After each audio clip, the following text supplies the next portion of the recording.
biografi tokoh terkenal, unsur kebahasaan, ucapan, tekanan kata, intonasi. Bagian yang kedua.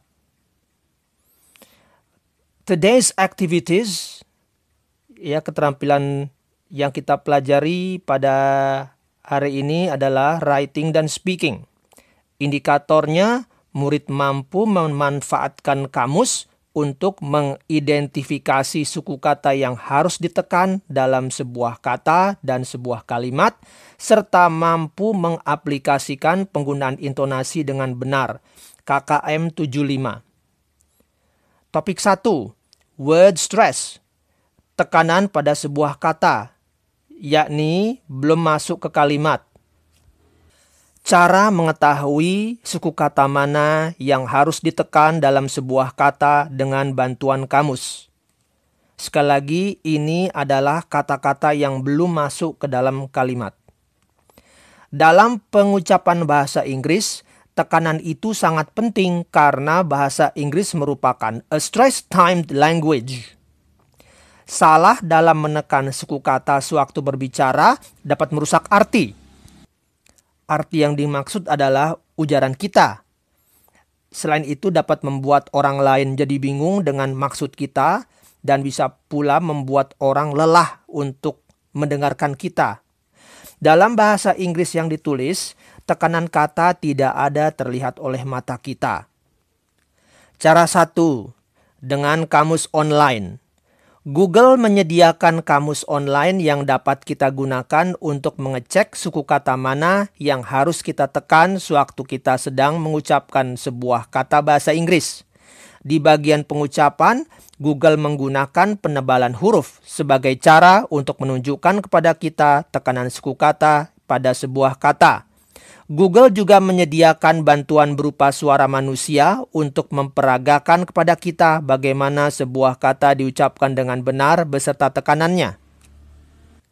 Berikut adalah penampilan kamus online dengan contoh kata yang dicari, England. Contoh kata adalah England di sini. Bisa kita lihat di sini di pencarian di Google, saya ketik England spasi pronunciation. Tampilannya seperti ini. Ada tulisan ing dan glen serta speaker.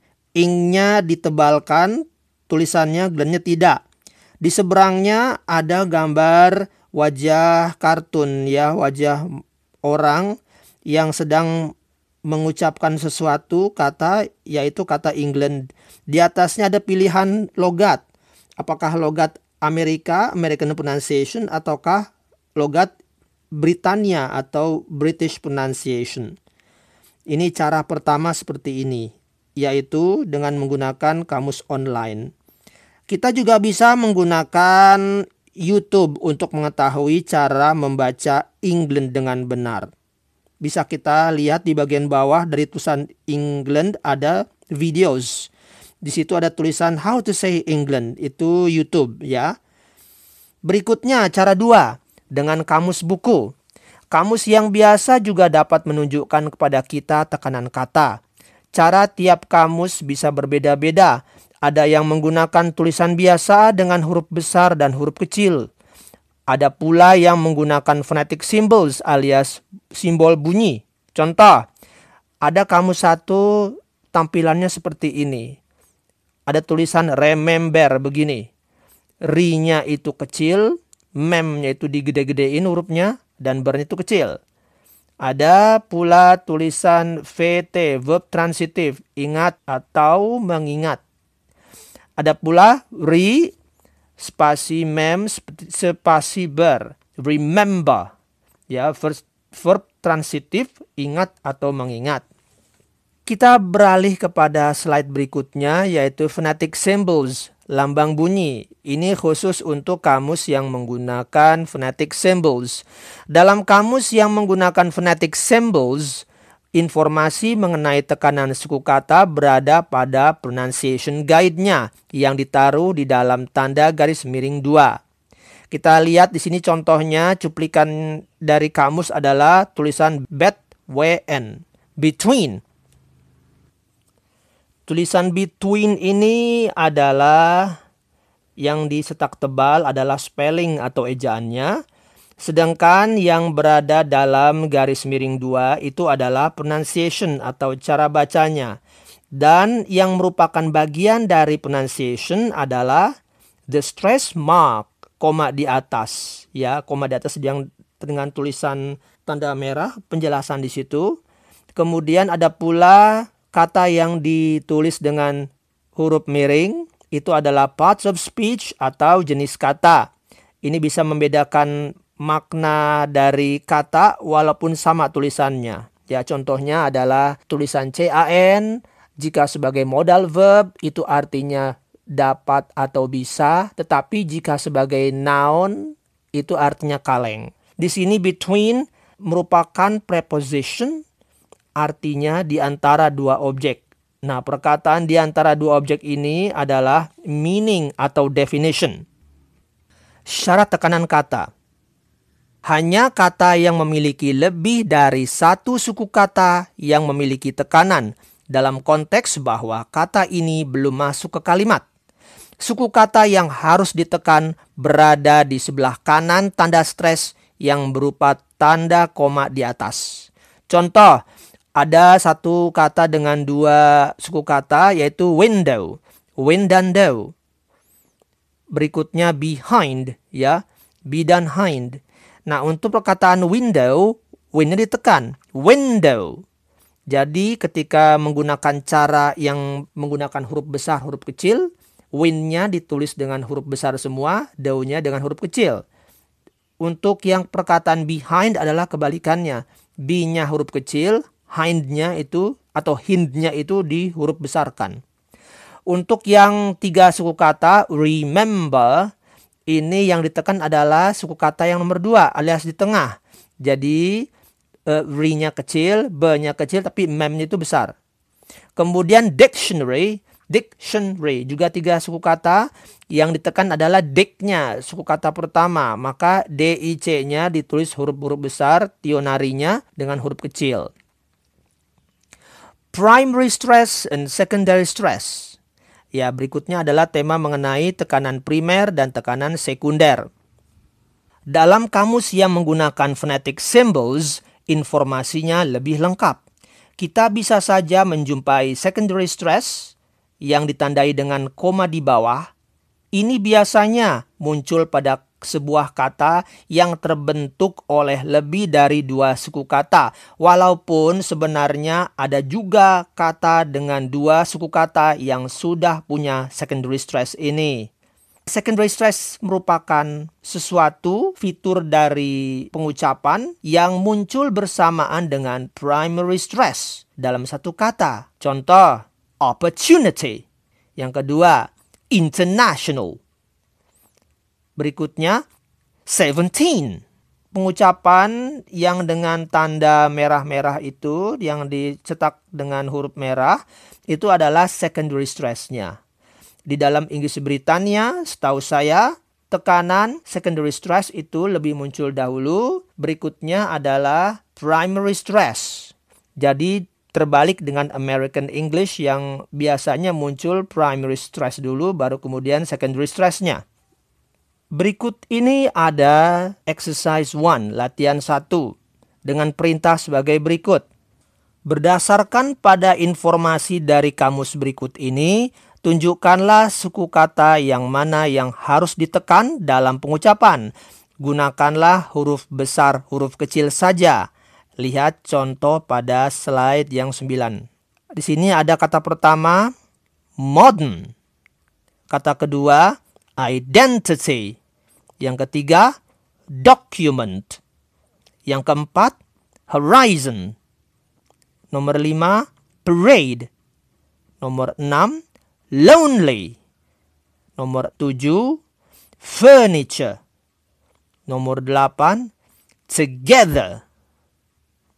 Topik 2, sentence stress. Tekanan pada sebuah kalimat.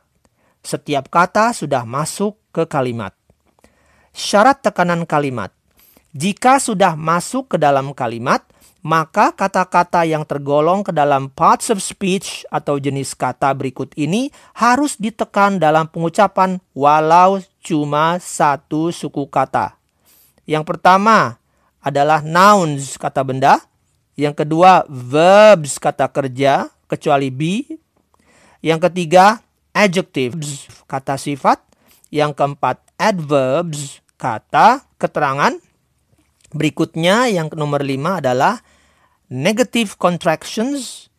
Yang nomor 6 adalah demonstrative adjectives. Catatan, kata be isinya adalah am, is, are, was, were. Be, being, been. Kata-kata lain yang tidak termasuk ke dalam 6 jenis kata tersebut tidak ditekan dalam pengucapan. Malahan, ada kata-kata tertentu yang pengucapannya dibuat lemah dan pendek karena tidak ditekan. Kata-kata itu dinamai weak forms. Contoh tekanan kalimat. Ya, di sini ada kata-kata yang dengan cetak tinta merah merupakan anggota dari 6 jenis kata yang harus ditekan dalam pengucapan. Akan saya peragakan cara membacanya. I'm rich. I'm happy. We can do it together. John and Mary go to school by bus.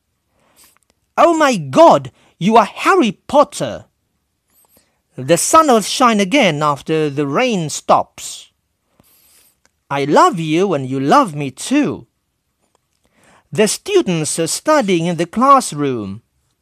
Berikut ini ada exercise 2, ada latihan 2. Cari tahu terlebih dahulu jenis kata dari setiap kata dalam kalimat-kalimat berikut ini. Lalu tentukanlah kata atau suku kata yang mana yang harus ditekan berdasarkan pada informasi yang kalian dapat dari kamus pada halaman slide 15-17. Abaikanlah secondary stress. Ya, berikut ini ada bahan bacaan. Coba nanti latihan ini dikerjakan.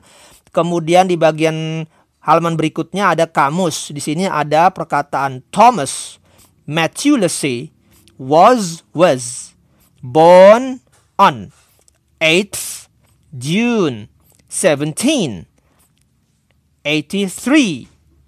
He died 16 December 18. Also known as Captain Pettimura, or simply an Embanese soldier, and a national hero from the Moluccas. Cara mengetahui intonasi mana yang dipakai, naik ataukah turun. Dalam pengucapan bahasa Inggris, intonasi itu sangat penting. Salah dalam menggunakan intonasi sewaktu berbicara dapat menimbulkan salah paham antara kita dengan lawan bicara kita. Dalam bahasa Inggris yang ditulis, intonasi itu tidak kelihatan oleh mata kita. Karena intonasi tidak bisa dilihat, maka kita gunakan garis panah ke atas dan garis panah ke bawah untuk mewakili intonasi ini. Aturan umum yang sederhana. Untuk memudahkan pemahaman kita tentang intonation, gunakanlah panduan umum yang amat sederhana seperti berikut ini. Jika bertemu tanda koma, maka intonasi naik. Jika bertemu tanda titik, maka intonasi turun. Ada exercise 3 di sini. Berikanlah pola intonasi yang tepat dengan tanda panah ke atas dan tanda panah ke bawah. Tanda panah ke atas itu mewakili intonasi naik dan tanda panah ke bawah untuk mewakili intonasi turun. Berikutnya ada singkatan-singkatan dalam kamus.